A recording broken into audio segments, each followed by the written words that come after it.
ದರ್ಶನ್ ಬಗ್ಗೆ ಫಸ್ಟ್ ಮಾತಾಡಿದ್ರೆ ನಾನು ಸರ್ ತಪ್ಪು ಮಾಡಿದ್ದಾನೆ, ಹೌದು ಆಗೋಗ್ಬಿಟ್ಟಿದೆ ಪರಿಸ್ಥಿತಿ. ನನ್ನ ಫ್ರೆಂಡಿಗೆ ಕೆಸರು ಮೆತ್ಕೊಂಡಿದ್ದಾನೆ, ನಾವೆಲ್ಲ ಸೇರಿ ಕೆಸರು ತುಳಿಯೋಣ ಅಂತ ಹೋಗುತ್ತಿದ್ದೆ ರೋಡಿನಲ್ಲಿ, ಸಿಕ್ಕಾಪಟ್ಟೆ ಸಾಲ ಇತ್ತು ಲೈಫಿನಲ್ಲಿ. ಸಂಜೆ ಈಗ ಕೂತಾಗ ನನ್ನ ಕುಕ್ ಒಬ್ರು ಬಂದು ಹೇಳ್ತಾರೆ, ಸರ್ ನೀವು ಇಸ್ತ್ರಿಗೆ ಖರ್ಚು ಮಾಡ್ತಿರಲ್ಲ ಸರ್, ಬಟ್ಟೆ ಇಸ್ತ್ರಿ ಮಾಡಿ ಖರ್ಚು ಮಾಡ್ತಿರಲ್ಲ ಸರ್, ಅದ್ರಲ್ಲಿ ಒಂದು ಸಂಸಾರ ಆಗ್ಬಿಡುತ್ತೆ ಸರ್, ನಿಮಗೆ ಲಗಾಮ್ ಇಲ್ಲ ಸರ್, ಫ್ರೇಮ್ ಇಲ್ಲ ಸರ್, ಕಂಟ್ರೋಲ್ ಇಲ್ಲ, ಬಿಸಾಕ್ಬಿಡ್ತೀರಿ ನೀವು, ಎಲ್ರಿಗೂ ಕಾಸುಗಳು ಹಾಕಿ ಕೊಟ್ಬಿಡ್ತೀರಿ. ಆಗಲೇ ಟ್ಯೂಷನ್ ಮಾಡ್ತಾ ಇದ್ದೆ, ಅಲ್ಲಿ ಕೂಡ್ಲೂರು ಒಂದು ಸ್ಕೂಲಲ್ಲಿ ಟ್ಯೂಷನ್ ಮಾಡ್ತಾ ಇದ್ದೆ ನಾನು. ಇವತ್ತಿಗೆ ಹೋದ್ರೆ ಮೇಸ್ಟ್ ಏನು ಕರೀತಾರೆ, ನನ್ನ ಜೊತೆ ಓದ್ತಾದವ್ರು ದೊಡ್ಡ ದೊಡ್ಡವ್ರು ಆಗಿದ್ದಾರೆ. ಈಗ ಏನೋ ಒಂಥರ ಖುಷಿ, ಏನೋ ಮಾಡಬೇಕು, ಏನೋ ಸಾಧನೆ ಮಾಡಬೇಕು ಅನ್ನೋ ಉದ್ದೇಶ. ನೀವು ಒಂದು ಮದುವೆ ಆದರೆ ಚೆನ್ನಾಗಿರುತ್ತೆ ಸರ್, ಮದುವೆ ಆಗುವಂತ ಆಸೆ ಬಿಡುತ್ತೆ. ನನ್ನ ಮನದರಸಿ ಗೀತಾಳ ಪರಿಚಯ ಆಗುತ್ತೆ, ಅಲ್ಲಿ ಕಾಣಿಸ್ತದೆ ನನಗೆ ಅಚಾನಕ್. ಹೇಗೆ ಎತ್ತಡ ಮಾಮರು ಎತ್ತಡಕ್ಕೆ ಹೋಗಿಲಿ ಅಂತ ಹೇಳಿದಾಗೆ ಕಂಡ್ರು, ಅಟ್ರಾಕ್ಷನ್ ಆಯಿತು. ಅವ್ರ ಮನೆಗೆ ಹೋಗ್ತೀನಿ, ತುಂಬ ಬಡ ಕುಟುಂಬದ ಹೆಣ್ಮಗಳು, ಮಡಿಕೇರಿ, ಬಹಳ ಶಿಸ್ತು, ಬಹಳ ಸಂಪ್ರದಾಯ ಇರುವಂತಹ ಮನೆ. ಅಣ್ಣ, ಒಬ್ಬಳು ತಂಗಿ, ಇವರು ತಂದೆ ಸ್ವಲ್ಪ ನಮ್ಮ ಪಾರ್ಟಿ ಎಲ್ಲ ವ್ಯವಸ್ಥೆಗಳೆಲ್ಲ ಇತ್ತು. ಕೆಲಸ ಮಾಡ್ತಾ ಬದುಕ್ತಾ ಜನರು. 19 ವಯಸ್ಸು ಅವಳಿಗೆ, ನನಗಾಗ 23 ವಯಸ್ಸು. ನಾನು ಮದುವೆ ಆಗ್ತೀರಾ ಅಂತ. ನನ್ನ ಕಾಸ್ಟು, ಕ್ರೀಡು, ಇನ್ನೊಂದು ಮತ್ತೊಂದು ನೋಡಿಲ್ಲ. ಅದೇನೋ ಅವ್ರ ತಾಯಿಗೆ ನನ್ನ ಮೇಲೆ ಇಷ್ಟ ಆಯಿತೋ ಗೊತ್ತಿಲ್ಲ. ಸಖತ್ತಾಗಿದ್ದಾನೆ ಹುಡುಗ, ಭಾಳ ಸ್ಮಾರ್ಟ್ ಇದ್ದಾನೆ, ಮ್ಯಾನೇಜರ್ ಬೇರೆ, 7,000 ರೂಪಾಯಿ ಸಂಬಳ ಇದೆ. ಆಮೇಲೆ ಎಲ್ಲರನ್ನೂ ಮರ್ಯಾದೆ ಕೊಡೋದು ಗೊತ್ತು, ಬದುಕೋದು ಗೊತ್ತಿದೆ. ಬದುಕಿದ್ದು ಇವನ ಜೊತೆ ಬದುಕಬೇಕು ನೋಡಿ, ಇಷ್ಟ ಇದ್ರೆ ಮದುವೆ ಆಗು ಅಂತ ಹೇಳಿದ್ರು. ನೋಡಿ 5 ದಿವಸಕ್ಕೆ ಎಂಗೇಜ್ಮೆಂಟ್ ಆಗುತ್ತೆ, 19 ದಿವಸಕ್ಕೆ ವಿಜೃಂಭಣೆಯಿಂದ ಮದುವೆ ಮಾಡ್ತೀನಿ. ವಿಜೃಂಭಣೆಯಿಂದ ವೀರಭೂಮಿ ರೆಸಾರ್ಟಲ್ಲಿ. ಯಾರು ಅಣ್ಣ ಸ್ಥಾನದಲ್ಲಿ ನಮ್ಮ ಸೂತ್ರಧಾರ, ತಮ್ಮನ ಸ್ಥಾನದಲ್ಲಿ ಇಂದ್ರಮ್ಮ, ಮೈಸೂರಿನ ಇಂದ್ರಮ್ಮ ಅರಸು ಅಂತ ನಮ್ಮ ಸಾಕು ತಾಯಿಯವರು. ಅವರು ಅಲ್ಲಿ ಬಂದು ನನ್ನ ಕೋಪ, ನನ್ನ ತಾಪ ಇವಳೆಲ್ಲ ಇಳಿಸಿದಂಥವ್ರು ಇಂದ್ರಮ್ಮ ಅರಸು ಅಂತ. ಉಗ್ರ ಪ್ರತಾಪಿ ಒಂದು ಕಾಲದಲ್ಲಿ, ಈಗಲೂ ಉಗ್ರ ಪ್ರತಾಪಿ, ಭಾಳ ಸಿಟ್ಟಿಗೇನು ಕಮ್ಮಿ ಇಲ್ಲ. HT ಅರಸ್ ಅವರು ದೊಡ್ಡ ಕಲಾವಿದರು, ಟಿಪ್ಪು ಸುಲ್ತಾನ್ ಎಲ್ಲ ಮಾಡಿದ್ರು. ಅವರ ಧರ್ಮಪತ್ನಿ, ಅವ್ರ ನಾಟಕದಲ್ಲಿ ಗುಬ್ಬಿ ವೀರಣ್ಣ ಸಂಸ್ಥೆಯಲ್ಲಿದ್ದರು, ನಮಗೆ ಟ್ರೈನಿಯಾಗಿ ಬರ್ತಾಯಿದ್ರು. ಅವರ ಮುದ್ದಿನ ಮಗ ನಾನು. ಅವರು ಸಾರಥ್ಯದಲ್ಲಿ ವಿಜೃಂಭಣೆಯಿಂದ ಮದುವೆ ಆಗ್ತೀನಿ. 2000 ಇಸ್ವಿಯಲ್ಲಿ ಗೀತಾ ನನ್ನ ಮನದರ್ಶಿಯಾಗಿ ಬರ್ತಾಳೆ. 2001ನೇ ಇಸ್ವಿಯಲ್ಲಿ ನನ್ನ ಮಗ ರಾಹುಲ್ ಜನನ ಆಗುತ್ತೆ. ನಾನು 23 ವಯಸ್ಸು 24 ವಯಸ್ಸಿನ ಹುಡುಗ. ನನಗೊಂದು ಹುಡುಗ ಒಬ್ಬನೇ ಇದ್ದಂಥವನಿಗೆ ಒಂದು ಬ್ಯೂಟಿಫುಲ್ ಸಂಸಾರ ಆಗುತ್ತೆ. ನನ್ನ ನೋಡ್ಕೊಳ್ಳೋಕ್ಕೆ, ನನ್ನ ಪ್ರೀತಿ ಮಾಡೋದಕ್ಕೆ, ನನ್ನ ಕಲೆ ಜೀವನಕ್ಕೆ ಎಲ್ಲದಕ್ಕೂ ಸಪೋರ್ಟ್ ಮಾಡುವಂಥವಳು ಮನದಿ ಸಿಗ್ತಾಳೆ. ನನ್ನ ಜೊತೆ ಆಟ ಆಡೋದಕ್ಕೆ ನನ್ನ ಪ್ರತಿರೂಪ ನನ್ನ ಮಗ ಸಿಗ್ತಾನೆ. ಆ ಟೈಮಲ್ಲಿ ಈ ನಮ್ಮ ವೀರಭೂಮಿಯ ಕಾರ್ಯಕ್ರಮಗಳು ಭಾಳಷ್ಟು ಫೇಮಸ್ ಆಗುತ್ತೆ. ಅವ್ರವ್ರ ಊರಿಗೆ ನಮ್ಮನ್ನು ಕರ್ಸಕ್ಕೆ ಶುರು ಮಾಡ್ತಾರೆ. ಮೊದಲಿಗೆ ಕನಕಪುರದಲ್ಲಿ ನಮ್ಮ ಕಾರ್ಯಕ್ರಮ ಆರಂಭ ಆಗುತ್ತೆ. ಕಾಂತರಾಜ್ ಅಂತ DK ಶಿವಕುಮಾರ್ ಅವರ ಅಕ್ಕನ ಮಕ್ಕಳು, ಕಸಿನ್ಸ್ ಅವರು.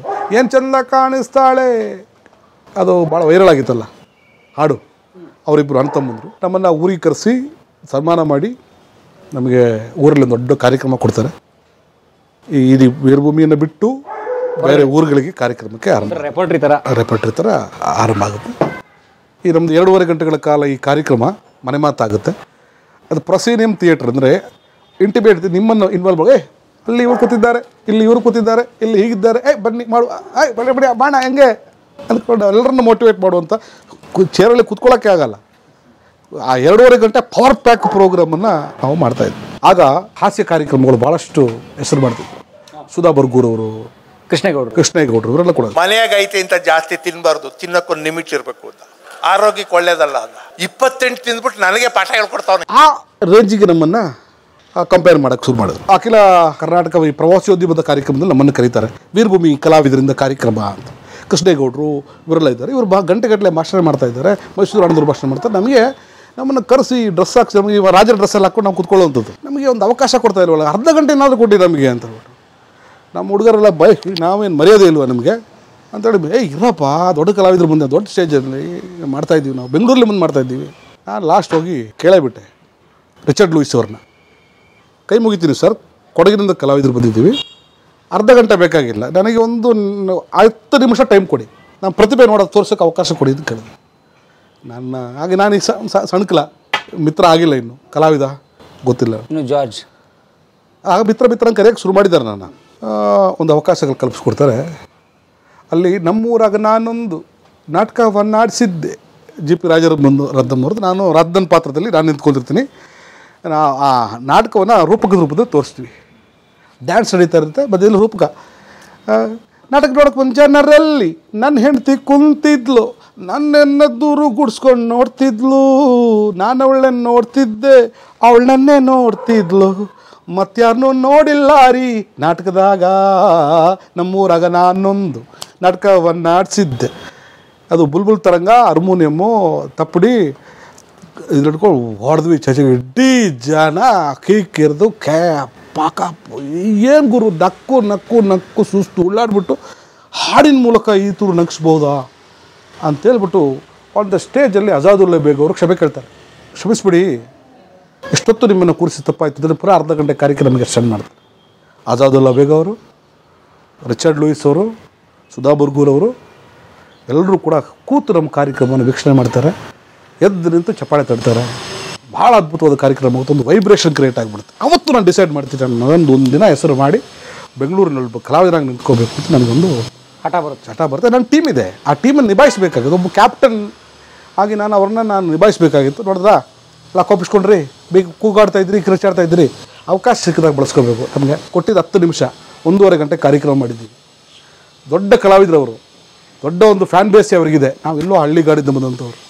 ಇವತ್ತು ನಮ್ಮನ್ನು ಪ್ರೂವ್ ಮಾಡ್ಕೊಂಡಿದ್ದೀವಿ. ನಂಬಿಕೆ ಇರಬೇಕು ಅನ್ನೋ ಮೋಟಿವೇಶನ್ ಮೂಲಕ ನಾವೆಲ್ಲ ಒಗ್ಗಟ್ಟಾಗಿ ಆಗ 2003ನೇ ಇಸ್ವಿಯಲ್ಲಿ ಶ್ರೀರಾಮ್ ಅನ್ನೋ ಸಿನಿಮಾ ಅನೌನ್ಸ್ ಮಾಡ್ತಾರೆ. ಎಂ ಎಸ್ ರಮೇಶ್ ಅವರ ನಿರ್ದೇಶನ, ಕಂಪ್ನಿ ಫಿಲ್ಮ್ಸು. ಆಗ ಕಾಂತಣ್ಣವರು ಅದಕ್ಕೆ ಪ್ರೊಡ್ಯೂಸರು, ಕನಕಪುರ ಶ್ರೀನಿವಾಸ್ ಅವ್ರ ಜೊತೆಗೆ ಕಂಪ್ನಿ ಫಿಲ್ಮ್ಸ್ ಮತ್ತು ಕನಕಪುರ RS ಪ್ರೊಡಕ್ಷನ್ ಕಾಂಬಿನೇಷನ್ ನಡೆದಿರುತ್ತೆ. ಕಾಂತಣ್ಣವರು ಮತ್ತು ಪರಮೇಶ್ವರನವರು ಕನಕಪುರ, ಹಾಸನ, ಮಂಡ್ಯ ಸ್ಪೋರ್ಟ್ಸ್ ಕ್ಲಬ್ಬು ಈ ಬೆಲ್ಟು ವೀಕೆಂಡ್ ಆದ ತಕ್ಷಣ ನಮ್ಮನ್ನು ನೋಡಬೇಕು. ವೀಕೆಂಡ್ ಆದ ತಕ್ಷಣ ಗಾಡಿ ಹತ್ಕೋ ಸೀದಾ ಬಾ ಶನಿವಾರ ಭಾನುವಾರ ಕಾರ್ಯಕ್ರಮ ನೋಡಿ ಸೋಮವಾರ ಬೆಳಿಗ್ಗೆ ಅಕ್ಕಿ ರೊಟ್ಟಿ ಜೇನುತುಪ್ಪ ತಿಂದು ವಾಪಸ್ ಹೋಗು. ಕೆಲವರು ಮಕ್ಕಳನ್ನು ಕರ್ಕೊಂಡ್ಬರ್ತಾಯಿದ್ರು. ಸರ್ ಟಿಫಿನ್ ಬಾಕ್ಸ್ ಹಾಕ್ಬಿಡಿ, ಹಂಗೆ ಮಕ್ಕಳನ್ನ ಡ್ರಾಪ್ ಮಾಡಿಬಿಡ್ತಾ ಇದ್ರಿ, ಬಿಟ್ಬಿಡ್ತೀವಿ ಅನ್ನೋ ಮಟ್ಟಿಗೆ. ಅಷ್ಟು ಮೈಂಡ್ ರಿಲ್ಯಾಕ್ಸ್ ಆಗುವಂಥ ಒಂದು ಕಾರ್ಯಕ್ರಮ ಕೊಡ್ತೀವಿ. ಇವತ್ತು ಪ್ರವಾಸೋದ್ಯಮ ದೊಡ್ಡ ಮಟ್ಟಕ್ಕಿದೆ.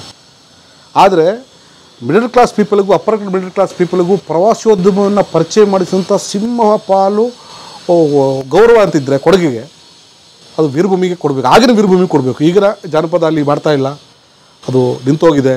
ಅದು ಬೇರೆ ಫಾರ್ಮೆಟ್ ಬಿಸ್ನೆಸ್ ಫಾರ್ಮೆಟಿಗೆ ಟರ್ನ್ ಆಗಿದೆ.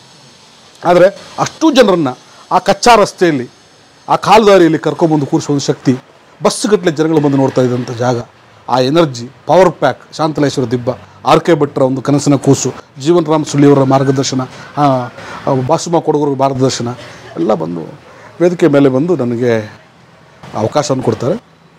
ಅವಕಾಶ ನಾನು ಫಸ್ಟು ಶಿವಣ್ಣ ಅವ್ರ ಜೊತೆ ಅಭಿನಯಿಸ್ತಾ ಇದ್ದೀನಿ. ನನ್ನ ಮಗಳು ಹೇಗೆ ಸಿಗ್ತದೆ? ಅದೇ ನನ್ನ ವೇದಿಕೆ ಮೇಲೆ ನನ್ನ ಪರ್ಫಾರ್ಮೆನ್ಸ್ ನೋಡಿ ಸಾಧು ಕೋಕಿಲ ಸರ್ ಮಾಡಬೇಕಾಗಿದ್ದ ಪಾತ್ರವನ್ನು ನನಗೆ ಹಾಕಿ ನನ್ನ ಕೈಲಿ ಬಳಸ್ತಾರೆ. ಸಾವುಕಾರ್ರೆ, ಈ ಅಪೂರ್ವ ಚಿಂತಾಮಣಿಗೆ ಪೋಸ್ಟ್ ಈ ಸೊಟ್ಟ ಕೈಲಿ ಬುಟ್ಟೆ ಅಂದ್ರೆ ಕರ್ಗಿರನ್ ಬೆಳಗಾಗ್ಬಿಡ್ಬೇಕು. ಅದಾಗಿ ಸ್ವಲ್ಪ ದಿವಸ ಆದ ತಕ್ಷಣ ಶ್ರೀರಾಮ ರಿಲೀಸ್ ಆಗೋದು ಯಾವಾಗ ಅಂತ ಕಾಯ್ತಾ ಇದ್ವಿ. ನಾಟಕ ನಡೀತಾ ಇತ್ತು, ಎಲ್ಲ ನಡೀತಾ ಇತ್ತು, ಪ್ರೋಗ್ರಾಮ್ ನಡೀತಾ ಇತ್ತು. ಬೆಂಗಳೂರು ಕಾರ್ಯಕ್ರಮ, ರೆಪ್ಯುಲೇಟರಿ ಪ್ರೋಗ್ರಾಮ್, ಆ ಊರಲ್ಲೇ ಕಾರ್ಯಕ್ರಮ, ಗಣೇಶ, ನವಂಬರ್ 1 ಕಾರ್ಯಕ್ರಮ, ವೀರಭೂಮಿ ಕಾರ್ಯಕ್ರಮ ಮಾಡಿಸೋದೇ ಭಾಳ ಗೌರವ. ಎಲ್ಲ ಇರುತ್ತೆ, ಅದರಲ್ಲಿ ಹಾಡಿರುತ್ತೆ, ಹಾಸ್ಯ ಇರುತ್ತೆ, ಕುಣಿತ ಇರುತ್ತೆ, ಜನಪದ ಇರುತ್ತೆ. ಒಂದು ಫ್ಯಾಮಿಲಿ ಕೂತ್ಕೊಂಡು ನೋಡ್ಬೋದು. ಎಲ್ಲೂ ನಮಗೆ ಇರಿಸ್ಬುರ್ಸಾಗಲ್ಲ ಅನ್ನೋದು ಒಂದು ಜವಾಬ್ದಾರಿಯನ್ನು ನಮಗೆ ಬೆನ್ನಿಗಾಗ್ತಾರೆ. 2003ಕ್ಕೆ ಶ್ರೀರಾಮ ರಿಲೀಸ್ ಆಗುತ್ತೆ, ಶಿವಣ್ಣವರ 75ನೇ ಫಿಲ್ಮು. ಅಲ್ಲಿಗೆ ವಿಜಯ್ ಕುಮಾರ್ ಅವರು ಮತ್ತು ಮುನಿ ಜನಪದ ನಮ್ಮ ಫೈನಲ್ ಕಟ್ ಪ್ರೊಡಕ್ಷನ್ನ ಮ್ಯಾನೇಜರ್ ಬರ್ತಾರೆ. ನಮ್ಮ ಕಾರ್ಯಕ್ರಮ ನೋಡ್ತಾರೆ, ಖುಷಿಯಾಗಿ ಒಂದು ಒಳ್ಳೆಯ ಪಾತ್ರನ ಫಿಕ್ಸ್ ಮಾಡ್ತಾರೆ, ಜಾನೇಶನ್ ಪಾತ್ರ. 2005ನೇ ಇಸ್ವಿಲಿ ಆಗ ನಾನು ಒಂದು ಬಿಸ್ನೆಸ್ ಟರ್ಮ್ಸ್ ಮಾತಾಡಿರ್ತೀವಿ. ನಾನು ಯಾವತ್ತೂ ಕೂಡ ಸಂಬಳಕ್ಕೆ ದುಡ್ದವನು ಅಲ್ವೇ ಅಲ್ಲ. ತಿಂಗಳಿಗೆ ಇಷ್ಟು ಕೊಡು, ಇಷ್ಟು ವ್ಯಾಪಾರದಲ್ಲಿ ನನಗೆ ಇಷ್ಟು ಕೊಡಬೇಕು ಅಂತ. ವ್ಯಾಪಾರ ಜಾಸ್ತಿ ಆಗ್ತಾ ಇದ್ದಾಗೆ ನನ್ನ ಒಂದು ಪ್ರೆಸೆನ್ಸಲ್ಲಿ ಬೇಡ ಅನಿಸ್ಬಿಡ್ತು, ಅಥವಾ ನನ್ನ ಅಗತ್ಯ ಅವ್ರಿಗಿಲ್ಲ ಅಂತ ಅನಿಸ್ಬಿಡ್ತು. ಇಷ್ಟೊಂದು ಯಾಕೆ ಕೊಡಬೇಕು ಅಂತ ಅವ್ರಿಗೆ ಅನಿಸ್ಬಿಡ್ತು ಏನೋ ಗೊತ್ತಿಲ್ಲ. ಒಂದು ಈ ಫೈನಾನ್ಷಿಯಲ್ ಕಾನ್ಫ್ಲಿಕ್ಟ್ ಬಂದ ತಕ್ಷಣ ಅಲ್ಲಿ ಕಲೆ ಇರೋದಿಲ್ಲ. ನನಗೆ ಈ ಅವಕಾಶ ಬೇರೆ ಸಿಕ್ಕಿತ್ತು. ಇವರೆಲ್ಲರ ಪರ್ಮಿಷನ್ ತಗೊಂಡು, ಇವರೆಲ್ಲರ ಆಶೀರ್ವಾದ ಪಡೆದು 2 ಮಕ್ಕಳು, ನನ್ನ ವೈಫು, ನನ್ನ ಪುಟ್ಟ ಸಂಸಾರವನ್ನು ಬೆಂಗಳೂರಿಗೆ ಶಿಫ್ಟ್ ಮಾಡ್ತೀನಿ. ಆಗ ನನಗೆಲ್ಲರೂ ಪರಿಚಯ ಆಗಿರ್ತಾರೆ.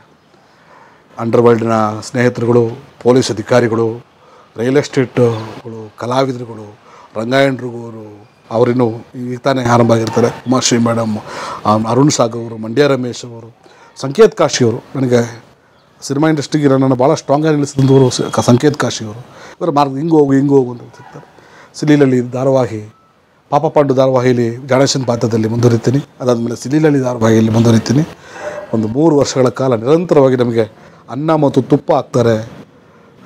ಸಿ ಕೆ ಚಂದು ಅವರು ಕಪ್ಪು ಪ್ಯಾಂಟು, ಕಪ್ಪು ಜರ್ಕಿನ್, ತಲೆಗೊಂದು ಕಪ್ಪು ಹ್ಯಾಟ್ ಇದ್ರೆ ಸೇಮ್ ಡಕಾಯ್ತ. ಮಕ್ಕಳ ಎಜುಕೇಷನ್ಸು, ಸಣ್ಣ ಮನೆ, ಬಾಡಿಗೆ ಮನೆ, ವೀಕೆಂಡು ಕಾರ್ಯಕ್ರಮ ಸಿಕ್ಕಿದ ಎಲ್ಲರೂ ಕಾರ್ಯಕ್ರಮ. ನಾನು ಸಂಗಮೇಶ್ ಉಪ, ನಮ್ಮ KS ಅಧಿಕಾರಿ ಸಂಗಮೇಶ್ ಉಪಾಸ ಅವ್ರ ಜೊತೆ ಸ್ಟೇಜ್ ಕಾರ್ಯಕ್ರಮ. ನಾನು ತಬಲಾ ರಾಣಿಯವ್ರ ಜೊತೆ ಒಂದು ತಂಡ ಮಾಡ್ಕೊಂಡು ಕಾರ್ಯಕ್ರಮ.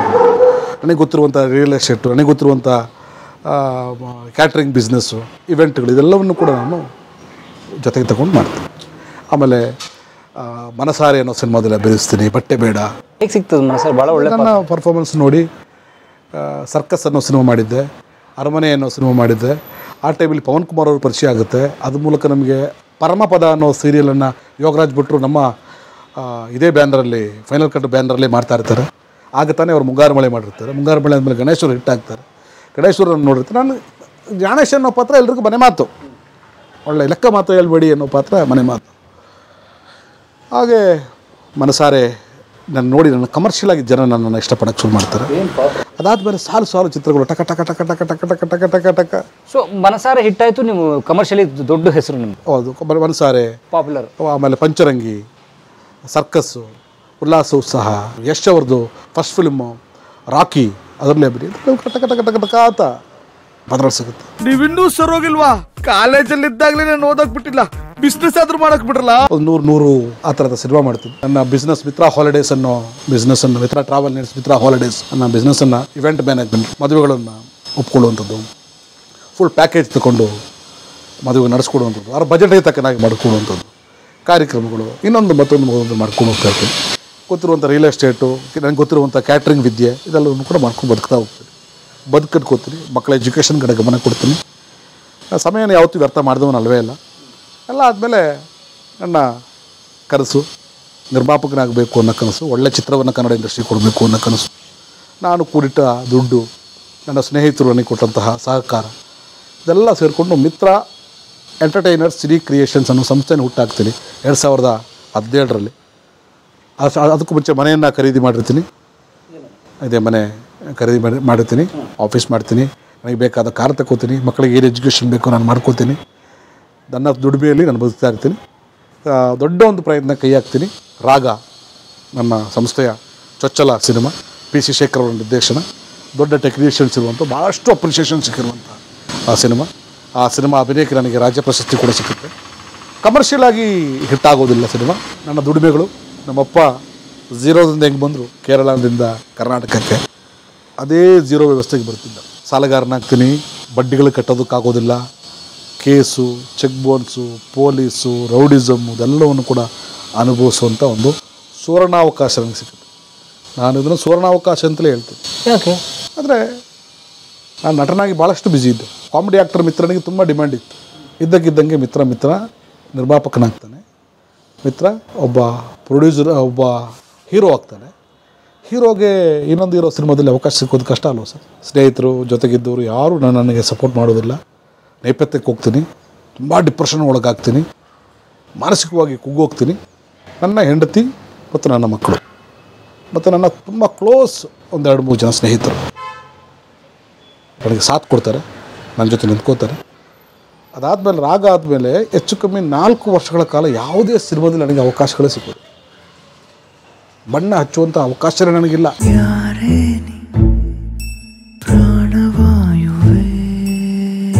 ಏನಾಯಿತು? ನಾನು ಏನು ತಪ್ಪು ಮಾಡಿದ್ದೀನಿ? ಸೀರಿಯಲ್ಗಳಿಲ್ಲ, ಸಿನಿಮಾಗಳಿಲ್ಲ, ಕಲಾ ಜೀವನ ಮಂಕಾಗುತ್ತೆ. ನಾನೇನು ತಪ್ಪು ಮಾಡಿದ್ದೀನಿ, ಕ್ರೈಮ್ ಮಾಡಿದ್ದೀನಿ ಅನ್ನೋ ಪ್ರಸಂಗ ಬರುತ್ತೆ, ಅರ್ಥ ಆಗುತ್ತೆ. ದೇವರು ಮನುಷ್ಯನಿಗೆ ಅವಕಾಶಗಳು ಕೊಡ್ತಾರೆ, ಸೀಸನ್ ಆಗೋದು ನಮ್ಮನ್ನು ನಾವು ಅರ್ಥ ಮಾಡ್ಕೊಳ್ಳೋಕ್ಕೋಸ್ಕರ, ಒಂದು ದಾರಿಗೆ ಬರೋದಕ್ಕೋಸ್ಕರ. ಕಷ್ಟ ಯಾರಿಗೆ ಕೊಡ್ತಾರೆ? ಕಷ್ಟ ಯಾರಿಗೆ ತಗೊಳ್ಳೋಕ್ಕೆ, ಅದನ್ನು ಅನುಭವಿಸೋಕ್ಕೆ, ಅದನ್ನು ಸ್ವೀಕಾರ ಮಾಡೋಕ್ಕೆ ತಾಕತ್ತಿದೆ ಅವ್ರಿಗೆ ಮಾತ್ರ ದೇವ್ರಿಗೆ ಕಷ್ಟ ಕೊಡ್ತಾರೆ. ನೋವು ಯಾರಿಗೆ ಕೊಡ್ತಾರೆ? ನೋವನ್ನು ಸ್ವೀಕಾರ ಮಾಡೋದಕ್ಕೆ, ಅದನ್ನು ಸಹಿಸ್ಕೊಳ್ಳೋಕ್ಕೆ ಯಾರಿಗೆ ಶಕ್ತಿ ಇದೆ ಅವ್ರಿಗೆ ಮಾತ್ರ ಕೊಡ್ತಾರೆ. ನನಗೆ ಆಗೋದಕ್ಕಿಂತ ನೋವೇನು ಕೊಡೋಲ್ಲ ಅಂತ ಗೊತ್ತಾಯ್ತು ನನಗೆ. 5 ವರ್ಷ ನೈಪಥ್ಯದಲ್ಲಿರ್ತೀನಿ. ಆವತ್ತು ನನ್ನನ್ನು ಕಾಪಾಡಿದ್ದು ನಾನು ಕಲಿತ ವಿದ್ಯೆ, ಇವೆಂಟ್ ಮ್ಯಾನೇಜ್ಮೆಂಟ್. ನಾನು ಕಲಿತಿದ್ದ ವಿದ್ಯೆ ನನ್ನ ಕ್ಯಾಟ್ರಿಂಗ್ ವಿದ್ಯೆ, ಅದರಲ್ಲಿ ಬದುಕ್ತೀನಿ. ಆದರೂ ಸಂಜೆ ಬಂದು ತಲೆಗೆ ದಿಬ್ಬು ಕೊಟ್ಟಾಗ ಒಂದು 2 ಹನಿ ಕಣ್ಣೀರು ನಿಮ್ಮ ಮೇಲೆ ಬೀಳ್ತಾಯಿತ್ತು. ಇವತ್ತು ಬಣ್ಣ ಹಾಕಿಲ್ವಲ್ಲ, ಇವತ್ತು ನಾನು ಆ್ಯಕ್ಟ್ ಮಾಡಿಲ್ವಲ್ಲ, ಕಲಾವಿದನಾಗಿ ನಾನು ಗುರುತಿಸ್ಕೊಂಡಿಲ್ವಲ್ಲ, ನಾನು ಎಲ್ಲಿ ಮಿಸ್ ಹೊಡೆದೆ, ನಾನು ಎಲ್ಲೂ ಅಹಂಕಾರ ಪಟ್ಟವನು ಅಲ್ವೇ ಇಲ್ಲ. ನಾನು ತುಂಬ ಹಂಬಲ್ ಬ್ಯಾಕ್ಗ್ರೌಂಡಿಂದ ಬಂದಂಥವನು, ತುಂಬ ಕಷ್ಟದ ಜೀವನ ನೋಡಿದಂಥವನು, ವ್ಯಕ್ತಿಗೆ ಬೆಲೆ ಕೊಡುವಂಥವನು, ವ್ಯಕ್ತಿತ್ವಕ್ಕೆ ಬೆಲೆ ಕೊಡುವಂಥವನು, ಎಲ್ಲರನ್ನೂ ಈಕ್ವಲಾಗಿ ನೋಡುವಂಥವನು. ನನ್ನ ಡ್ರೈವರ್ನು ಒಬ್ಬ ಸೂಪರ್ ಸ್ಟಾರನ್ನು ಈಕ್ವಲಾಗಿ ನೋಡುವಂಥ ಸಾಮರ್ಥ್ಯ ದೇವರು ನನಗೆ ಕೊಟ್ಟಿದ್ದಾರೆ.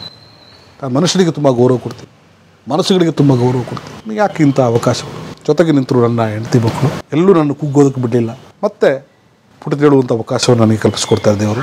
ರಾಘವೇಂದ್ರ ಸ್ಟೋರ್ಸ್ ಅನ್ನೋ ಸಿನಿಮಾದ ಮೂಲಕ ಆ ಮೂಗನ ಪಾತ್ರ, ನನ್ನ ಮೂಕ ವೇದನೆ ನಾನು ಇದ್ದೀನಿ, ಮೇನ್ ಸ್ಟ್ರೀಮಲ್ಲಿ ಇದ್ದೀನಿ ಅನ್ನೋ ಜನರಿಗೆ ಗೊತ್ತಾಗುತ್ತೆ. ಮತ್ತೆ ಮತ್ತೆ ಸಾಲು ಸಾಲು ಚಿತ್ರಗಳು ನನ್ನ ಕೈಗೆ ಸೇರುತ್ತೆ. ಏನಿದು?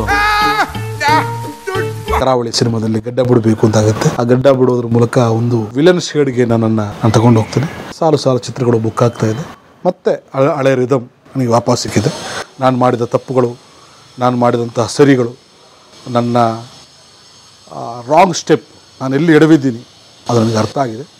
ಸೋಲೋದು ಕಲಿತಿದ್ದೀನಿ, ಗೆಲ್ಲೋದು ನನಗೆ ಭಾಳ ಸುಲಭ ಅನ್ನೋದು ಭಾಳ ಸ್ಪಷ್ಟವಾಗಿ ಬಲದಟ್ಟಾಗಿದೆ. ನನಗೆ ತುಂಬ ಚೈತನ್ಯದಲ್ಲಿ ಪುಟಿದೆದ್ದಿದ್ದೇನೆ.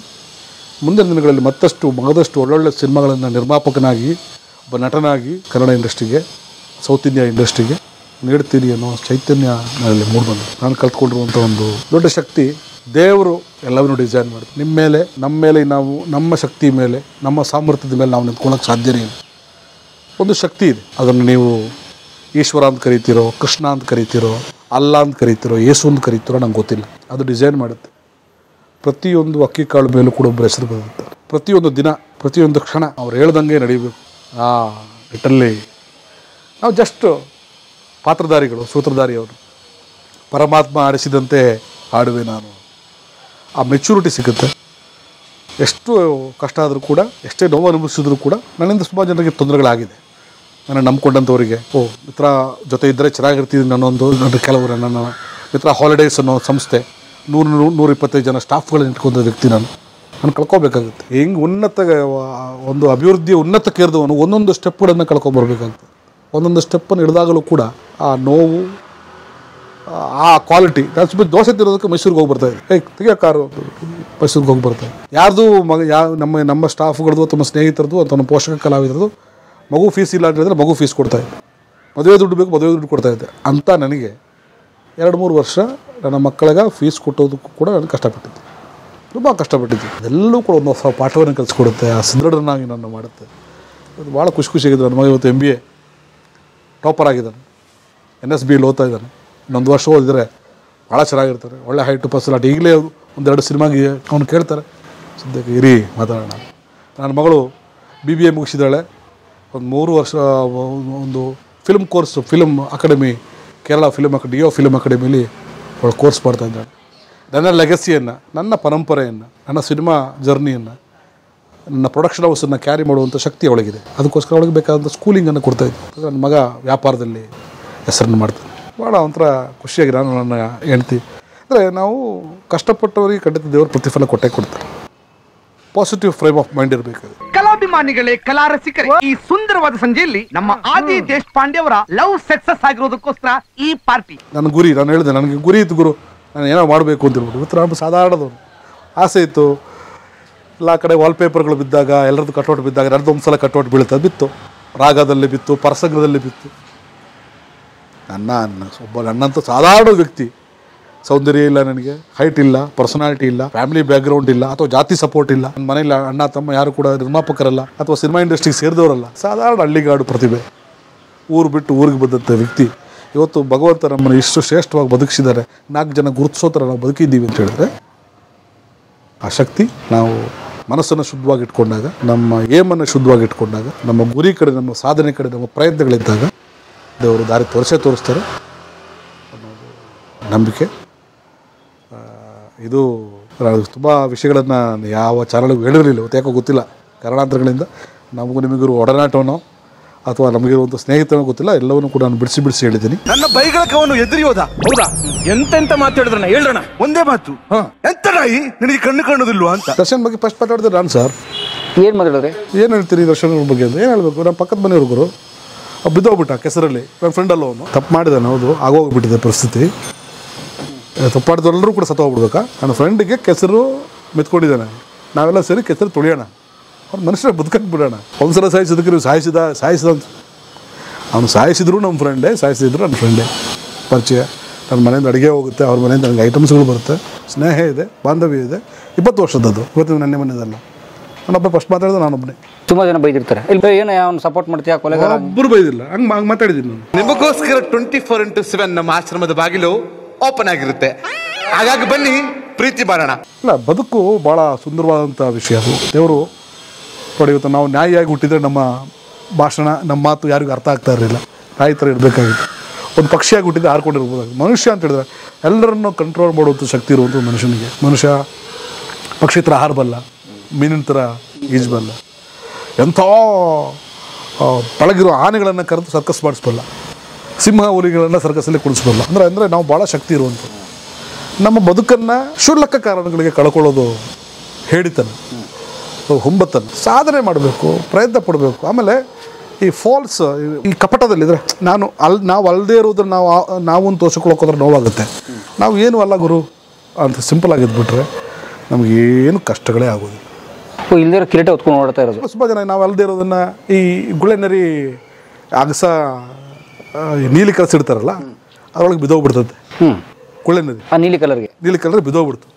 ಆಚೆ ಬಂದ ತಕ್ಷಣ ಡಿಫ್ರೆಂಟ್ ಬೇರೆ ನರಿಗಳು, ಏನೋ ಹಿಂಗಿದೆ ಇದು, ಯಾವ ಪ್ರಾಣಿ ಇದು ಹಿಂಗೆ ನೀಲಿಗಿದೆಯಲ್ಲೋ ಅಂತಿದ್ದ. ಅದನ್ನು ಎಂಜಾಯ್ ಮಾಡಿಬಿಡ್ತು.